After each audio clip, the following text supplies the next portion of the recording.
Young was born and raised in North Sydney and presently resides in Sydney, Nova Scotia. He is committed to the issues that impact on the lives of people who have been labeled. Although Paul spent the early part of his adult life in a sheltered workshop, he knew that his future did not belong there and kept pushing himself forward. Paul's tenacity and desire to succeed outshone the naysayers from his early years.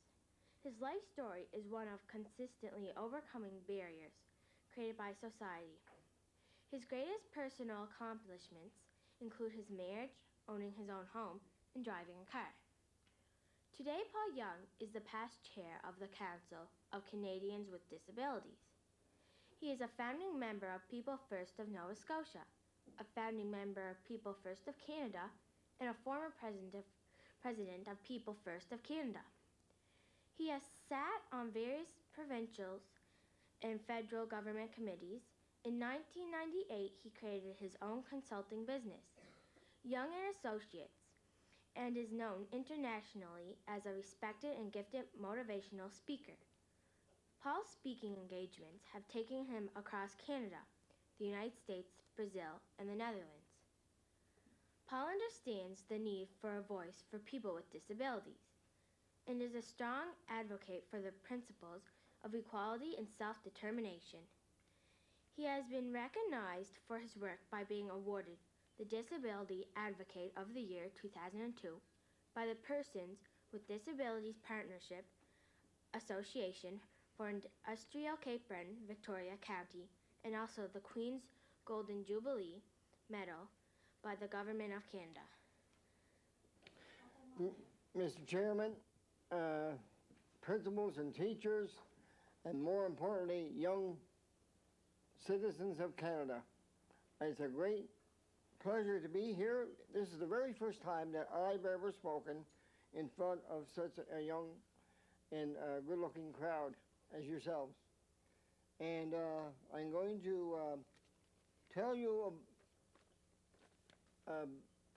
of my personal story and my personal experiences and share with you some of my thinking and thoughts around people with disabilities. It says on the pamphlet, disability awareness. And actually there's a Disability Awareness Day held every year in June, a Disability Awareness Week held every year in June. And one year I'm hoping that they'll have Ability Awareness Day for people who happen to have a disability. Now my story starts in North Sydney, as you read, and there I am in that overhead. Can you see that very well? Yeah. Those of you who can't, you're not missing much of it. Actually, you are missing much because I'm better looking than I am now. I'm cute there. I'm standing in front of my mother's store. My mother ran a convenience store. And the reason that I show this overhead when I do my presentations is I want to demonstrate something to you. I'm standing well dressed. As I tell people, I believe it's probably Easter Sunday. And I'm standing in front of my mother's convenience store, and I'm, as I said, well dressed. But I didn't dress myself. My mother, my sister, my brother, someone dressed me. I couldn't dress myself. I couldn't tie my shoes until I was 21, and that was way back in 1965. I am now 59 years of age. I'm an old man. And so that's why I show that overhead, because people didn't think that I could do anything. I was brought home from a hospital, and I was told, my father and others have told me they brought me home because I was not going to live. Now right off the bat, someone was saying, well, what's your disability? Or what is your disability? My disability is that I have a mild cerebral palsy. It's a hard word to say. And that has to do with your coordination. And I would fall over a straw. I would always fall down. and I had my knees when I wore shorts always scratched. Next over here. The family, that one there, not just yet, just hang on for a second. The family, my brothers and sisters and my father and mother told me that I was not going to be able to do anything. I went to school, and this is something I want to bring up really important. I went to school, couldn't see the blackboard, didn't do very well in school, and at those years I didn't have any teacher's age or anything, so I didn't do very well in school. I went to many schools in North Sydney and did not do very well, as I said. One of the things that I want to point out is that in the neighborhood where I live, which was right on the front street, children, young people I should say, made fun of me. They used me because my mother had a convenience store with lots of chocolate bars, and in order for me to play, I had to have a chocolate bar. But most times when I brought the chocolate bar to my so-called friends, they took it and ran and hid on me and left me on my own. And I'll talk more about that later, about why I brought that issue up. Next overhead, please. So the family decided to move to Sydney. We moved to Sydney, and that's when I discovered what my disability was. I just told you what I found out what it was, but then I learned even more that I was not just have cerebral palsy, but I had an intellectual disability, or a developmental disability. And I was put in a segregated classroom. Thank you very much. I was put in a segregated classroom in Argyle School, which is no longer around. And it was there that I learned that I had an intellectual disability. Then they decided to start a sheltered workshop. And as you can see, it's not a very good picture. I got that news clipping out of the library at the College of Cape Breton on a microfilm and printed it off. It's not a very good quality picture, but I'm there in the picture wearing glasses between two young women, and we're there because that's a sheltered workshop. I spent 12 years in the sheltered workshop, did many things like making popsicle lamps and repairing chairs and all that, and had a disability pension. Next overhead, Marilyn. So I was very interested in radio. I became very interested in radio because when I was in North Sydney and in Sydney, I didn't play with the so-called normal children. So I would listen to a lot of radio. Became very interested in a radio station here, at that time CHER radio, and it still is around. I was very enthused with the music of the day and became very familiar with the announcers. So one day I met an announcer at the Sydney Shopping Centre, the gentleman wearing glasses and the tie without a jacket to my left as the overhead looks at you, and his name is Mr. Jay Bedford. Jay gave me some advice. He found out that I was very interested in radio, told him what I thought of what was going on in radio, and he said, you should get a job in radio. And he told me that there was a gentleman taking over the radio station, a new owner, and I happened to know him, and his name was Dr. Stuart Marsh. I went to Dr. Marsh, and he gave me a little job in the radio station looking after records. And for those older people, you can explain to the children what records are. I'd be here all day if I tried to explain that. So I got into the radio station and met some new people in my life instead of people with disabilities. And I found out that I could do more things than I thought I could. I looked after the library, I gave them some promotional contest ideas, and people started to respect me. Then I met a gentleman at CBC. He asked me what I was doing, and I told him that I was not doing very well because of my reading in alphabet vocabulary, calculating the records. And he said, how far do you want to go? And I said, well, I want to learn how to record and dub stuff so I can help out the announcers when they're busy. And he said, I'll show you that. And Mr. Walter Purdy uh, took me into the station, and I would go up with him when he was working, and I learned how to become an audio technician. And I spent 18 years at the CBC or CBI in Sydney here, and they retired me 5 years ago because of cutbacks at CBC. Can I have the next overhead, please? My job was to record news items, news reporters, and send them out to CBC in Toronto or Halifax, and to get things ready for information morning. The job was sitting at an audio console there, and they don't make them like that now. They're much smaller than they are right there, and so I learned how to run the machinery and push buttons and watch audio levels on meters, and all that gave me the skill to do the very one thing that I could never imagine and when I was younger that I could do, and that is to drive a car. So I learned how to drive a car in 1989, and there is my new car, a Honda Civic, and I'm very proud of that accomplishment. Next overhead, please. The job gave me money to buy things, and of course I bought a car, bought a couple of cars, and then a present car I bought when I was retired. But the money gave me one thing. But the money also gave me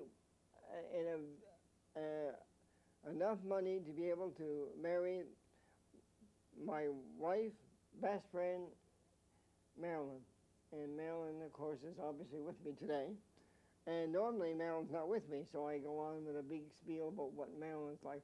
Marilyn and I met in the shelter workshop, and we dated for a while, and then we got married in 1985. We'll be married this coming June, the 29th of June, 18 years. By the way, Marilyn was labeled as well as I with an intellectual disability, and that is a quite interesting term, being labeled intellectual disability, which I'll talk about later. Next overhead, please. I got involved with the advocacy movement, which is disability consumers with disabilities, meaning people who use services provided by service providers speaking out who have disabilities. I got involved in the local disability cross-disability group here in Sydney, Community Involvement Disabled, which actually was the organization who started and developed what you see on the road now called HandyTrans. And got involved, met some people there, learned about the issues, learned about the fact that there was no accessibility, there was not too many people were included in regular classes, and all the issues of disability. And I became involved in that. I got involved with the People First group, which is a movement of people with intellectual disabilities or labeled mentally handicapped, as Marilyn and I were, and founded the Sydney group, which it doesn't say on that thing that you read, and then founded People First in Nova Scotia, got involved with People First in Canada, and was president of that. And during my presidency of People First in Canada, I was asked to go along with a delegation to receive the Roosevelt Award for a country. Canada won the Roosevelt Award in 1998 for supporting people with disabilities and dealing with disability issues. So I was asked along with 20 other people to go to New York to watch the Prime Minister, John Chrétien, receive the Roosevelt Award in 1998 at the United Nations. And that's him and I standing together. He just didn't get his picture taken with me. Like a politician that he is, he got his picture taken with all the people that were there individually. So I was one of the people that was with him. Next overhead, please. There's our home, and that also, the job at CBC gave me enough money to buy that home. My brother and I, Raymond and Marilyn, we own that home. It's bought and paid for because I made, and my brother who worked at a canteen here in the city hospital for a while, we bought and paid for this home on 19 St. Bridget Street right here in Sydney, and that's our home. Now that would never be possible according to my parents. that someone was going to look after me. And because of time, I haven't told you a whole lot about my parents and that, but basically they didn't think I was going to do very much. Next, overhead, please.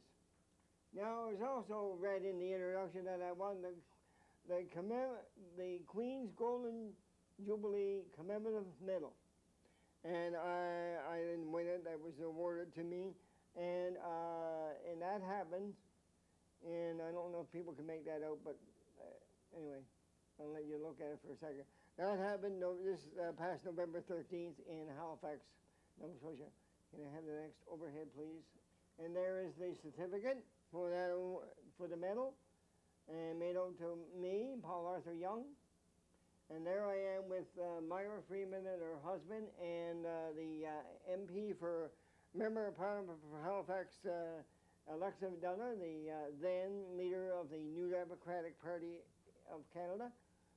Alexa is not the leader anymore, but she had actually nominated me because she met me because of my advocacy work over the years, and we became friends. And she said before she retired, before she did anything else before her retirement as the NDP leader, she wanted to nominate me along with 19 other people for the Queen's Medal. So it was a very proud moment, especially when my friend Alexa McDonough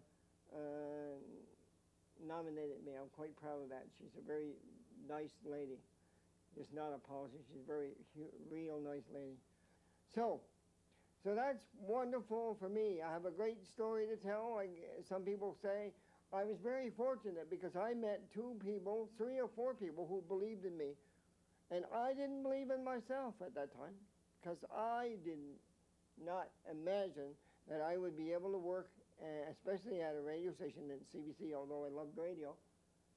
I could never imagine that I would be driving a car, owning a home, and being married with such a wonderful person as my wife, Marilyn. And I'm very lucky because someone took an interest, someone took a belief in me. But what I want to talk to you about before I close is attitudes, people's ideas or perceptions of people with disabilities.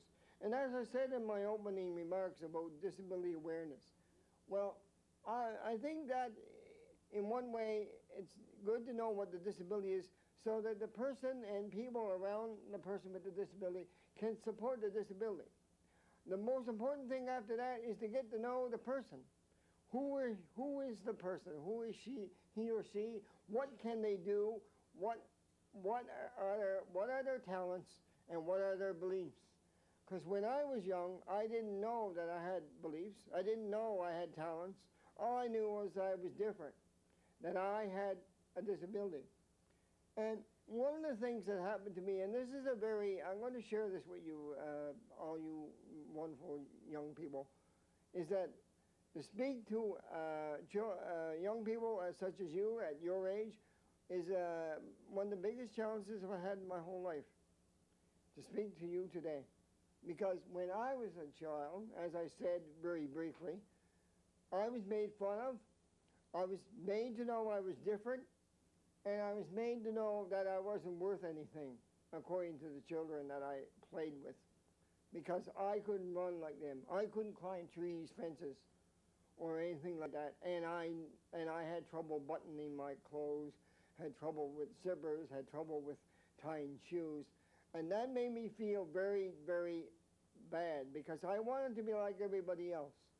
And what I've learned over the years, it's not important to be like everybody else. Because when we're kids, whether we're disability or not, we want to be part. We want to belong. We want to be like everybody else. You know what? I've discovered that we can't be like everybody else because we're only who we are. I'm Paul, and you're whoever you are, and you are important as an individual. And the individual makes up a whole. But if there's not an individual, then you can't have a whole because we all can't be alike. Trevor and I just met today. I don't know what his interests are, but I can't be like Trevor because I don't have his talents. and Trevor doesn't have my talents, right? But we all can learn from each other. And today's society, and around especially because of television, we all have to look alike. We all have to have the same jeans. We all have to have the same shirt and ties. I've been told by one of my people who supported me to do this kind of work that here's the way you dress, right? I have to dress this way, or I don't look professional, and I won't fit in. So if I came here with a shorts and bathing suit on and a straw hat, you would be laughing at me, right? That's and to one person that is fine. In certain situations, that is fine to try to blend in so that you get your message across. Because if I dressed the way I just described, you would not listen to me. All you would be doing is laughing at me. So I know that when you're young, and because I've experienced, as I said, and I'm sure the teachers have too, is that you want to be in with everybody else, and that's fine. But what about you as a person? You need to know who you are, and you need to know what you want to do, and what can you offer to people.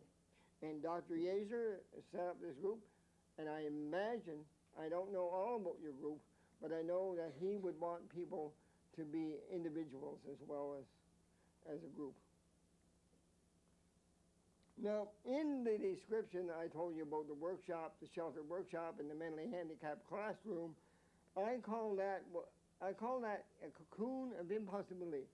You're in a sheltered environment.